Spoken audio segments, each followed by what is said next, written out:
नमो भगवते वासुदेवाय।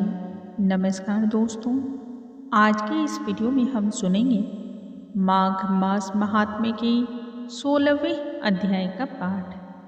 इससे पहले के वीडियो में हमने श्रवण किया माघ मास महात्म्य के 15वें अध्याय का पाठ। इस पाठ में हमने श्रवण किया यदि कोई व्यक्ति माघ मास के नियमों का पालन करता है, माघ मास में स्नान करता है, तब वैसे मनुष्यों को किन किन फलों की प्राप्ति होती है।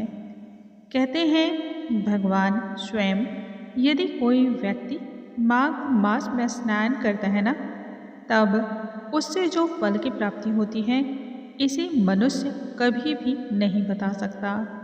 इसके बारे में सिर्फ और सिर्फ ईश्वर ही बता सकते हैं। इस मास की इतनी अधिक महत्ता है कि किसी भी मनुष्य को इसके बारे में अन्य किसी भी प्रकार से यदि वह बताना भी चाहे तो भी वह सिर्फ और सिर्फ अंश मात्र की चीज़ें बता सकता है।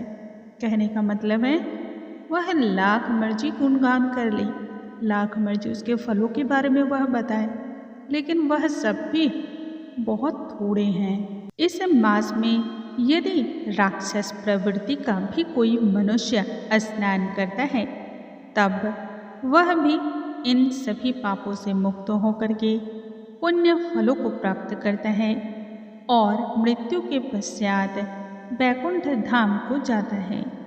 इस मास की वजह से यदि मनुष्य इसमें नियम पूर्वक स्नान करता है, तब वह देवता तुल्य माना जाता है। कहने का मतलब है यदि मनुष्य माघ मास में स्नान दान करता है, तब देवी देवता भी ऐसे मनुष्यों को पूजते हैं।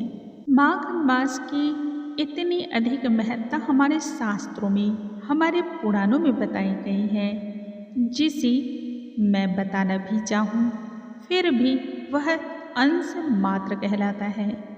मैं इसके बारे में जितना भी वर्णन करूं वह बहुत ही कम है। यदि मनुष्य माघ मास के स्नान का नियम ना पालन कर पाए, तब ऐसे में मनुष्य यदि 3 दिनों का भी पालन करता है और 3 दिनों तक स्नान दान का जप का नियम उठाता है, तब भी उसी प्रकार सभी सुख की प्राप्ति होती है। भगवान श्री हरि हैं ही इतने दयालु कि वो अपने भक्तों के लिए सदैव कोई न कोई ऐसा जुगाड़ निकाल लेते हैं कि हम मनुष्य थोड़े से प्रयत्न से ही उन्हें प्राप्त कर सकें। आइए आज की वीडियो में हम आगे की कथा जानेंगे।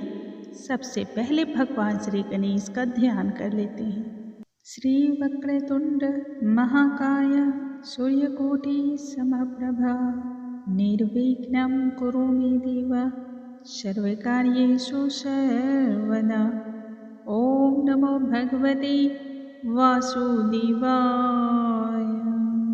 कार्तवीर्य आगे कहते हैं, हे भगवान, वह राक्षस कौन था और कांचन मालिनी कौन थी? किस प्रकार से कांचन मालिनी ने अपने पुण्य प्रताप को उस राक्षस को दिया और उनका साथ संसर्ग कैसे हुआ?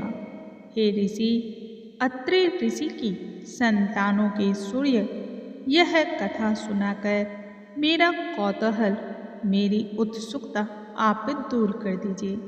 तब भगवान दत्तात्रेय जी कहने लगे, हे राजन, इस पुरातन इतिहास को सुनो। बड़ा ही विचित्र यह इतिहास है। कांचन मालिनी नाम की एक बहुत ही खूबसूरत अप्सरा रहा करती थी, जो माघ मास में प्रयागराज में स्नान करके कैलाश पर्वत की ओर जा रही थी। तब उसको मार्ग में जाते हुए हिमालय के कुंज से एक घीर राक्षस ने देखा। उस सोने जैसे तेज वाली, सुंदर कटीले बदनों वाली, बड़े बड़े नेत्रों वाली और चंद्रमुखी अपने सुंदर केशों को लहलहाती हुई और भी खूबसूरत लग रही थी।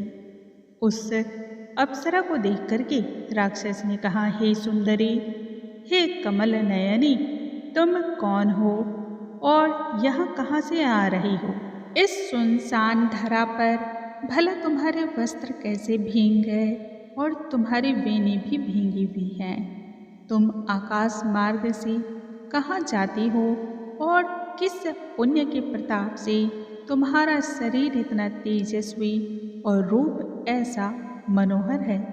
तुम्हारे गीले वस्त्र से मेरे मस्तक पर गिरे हुए एक बूंद जल से मेरे मन को शांति प्राप्त हो गई है। मैं अभी तक अत्यधिक बेचैन रहा करता था, लेकिन उस एक बूंद जल से ही मुझे परम शांति की अनुभूति हो रही है। भला इसका क्या कारण है? तुम बड़ी शीलवती और गुणवती प्रतीत होती हो, अतः इसका कारण मुझे बताओ। तब अप्सरा ने कहा, हे राक्षस, सुनो, मैं काम रूपनी अप्सरा हूँ तथा प्रयागराज के संगम में स्नान करके आ रही हूँ। इसी के लिए मेरे वस्त्र और केस दोनों ही भीगे हैं। अब कैलाश पर्वत की ओर जा रही हूँ, जहाँ महादेव जी निवास करते हैं। त्रिवेणी के जल से मेरी सब क्रूरता दूर हो गई, जिसके पुण्य के प्रभाव से मैं इतनी सुंदर और पार्वती जी मेरी सखी हुई, जो कि अत्यधिक अचंभित करने वाला है। उदाहरण के लिए मुझसे ब्रह्मा जी ने कहा था जो, वह सुनो। मैं कलिंग देश की राजा की वैश्या थी। रूप, लावण्य, सुंदरता में अद्भुत मेरा रूप था। मेरी सुंदरता पर सारा नगर मोहित रहा करता और मैंने अनेक प्रकार के भोगों को भोग गया। अनेक प्रकार के सुंदर सुंदर वस्त्र और आभूषणों की मेरे घर में कभी किसी भी प्रकार की रिक्तता नहीं थी।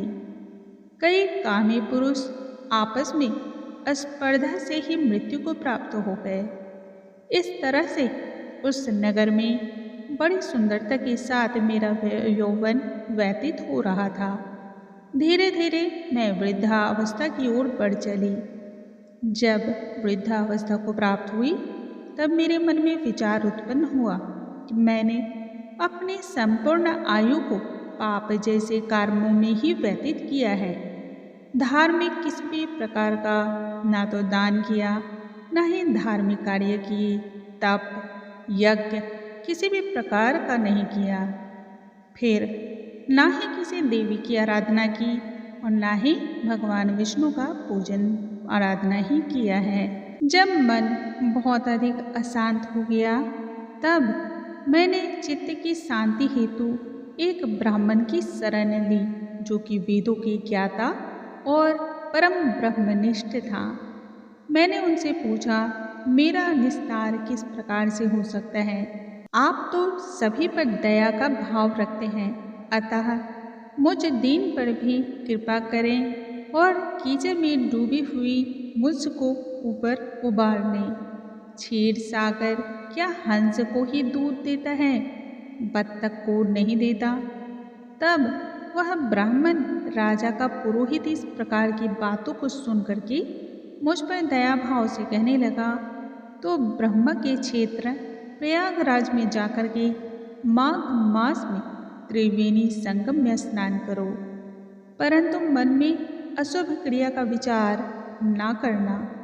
पापों के नाश के लिए महर्षियों ने तीर्थ स्थान से अधिक और कोई प्रायश्चित नहीं बतलाया। प्रयाग में स्नान करने से तुम अवश्य ही पवित्र होकर के मुक्त हो जाओगे और स्वर्गों को जाओगे। हे भामिनी, पुराने समय में गौतम ऋषि की पत्नी को देख करके इंद्र ने काम के वशीभूत होकर के कपट वेश से उसके साथ भोग किया, इसलिए ऋषि ने उन्हें श्राप दिया और उस श्राप की वजह से उसका शरीर अत्यंत लज्जायुक्त हजारों भागों वाला हो गया। तब इंद्र नीचा मुँह करके अपने पाप कर्म की बुराई कराने लगा। मेरु पर्वत के शिखर पर स्वच्छ जल वाले सरोवर पर एक स्वर्ण कमल से भरे हुए कोटल में घुस गया और अपने पापों को धिक्कारता हुआ कामदेव की बुराई करने लगा कि यह सब पापों का मूल है, यह ही सभी पापों का जड़ है। इसके ही वशीभूत होकर के मनुष्य नरक को प्राप्त होते हैं और अपने धर्म, कीर्ति, यश और धैर्य का नाश करते हैं। उधर स्वर्गलोक में इंद्र के बिना सारा देवलोक शोभाहीन हो गया। तब देवता, गंधर्व, किन्नर, लोकपाल इंद्राणी के सहित बृहस्पति जी से जाकर के पूछने लगे, हे महाराज, इंद्र के न रहने पर स्वर्ग ऐसा शोभाहीन हो गया जैसे सतपुत्र के बिना श्रेष्ठ कुल। इसलिए स्वर्ग की शोभा के लिए कोई उपाय सोचिए। इस विषय में देर नहीं हमें लगानी चाहिए। तब बृहस्पति जी कहने लगे, इंद्र ने बिना सोचे विचारे जो कर्म किया उसी का फल वह भोग रहा है, इसलिए वह कहाँ है मैं सब जानता हूँ। फिर गुरु ने सभी को साथ लेकर के स्वर्ण कमलों से युक्त बड़े सरोवर में इंद्र को देखा, जिसका मुख अति ही मलिन हो गया था। तब इंद्र ने बृहस्पति जी को चरणों को पकड़ लिया और कहा, हे गुरु, आप ही इस पाप से उद्धार मेरा कर सकते हैं और मेरी रक्षा भी आप ही कर सकते हैं। तब बृहस्पति जी ने इंद्र से कहा, प्रयागराज में स्नान करो, ऐसा करने से तुम्हें पापों से मुक्ति प्राप्त होगी। यह सुनते ही इंद्र ने सभी के सहित प्रयागराज के संगम में जाकर के माघ मास में स्नान किया तथा त्रिवेणी जल से स्नान करने के पश्चात इंद्र पापों से मुक्त हो गए। इंद्रदेव को भगवान बृहस्पति देव ने वरदान दिया कि तुम्हारे शरीर में जितने भी अंग हैं, जितने रोम हैं, सब नेत्र के समान हो जाएं। तब इंद्र ब्रह्मन के वर से 1000 नेत्रों से ऐसा सुशोभित हुआ जैसे मानसरोवर में कमल शोभायमान होता है। इस प्रकार से माघ मास महात्म्य के 16वें अध्याय का आज यहीं पर समापन होता है। कल के वीडियो में हम सुनेंगे माघ मास महात्म्य के 17वें अध्याय का पाठ और आगे की कथा जानेंगे। भगवान श्री कृष्ण कहते हैं, जो भक्त इस महात्म्य का श्रवण करता है उसके श्रवण से ही उसके कुल का उद्धार होता है।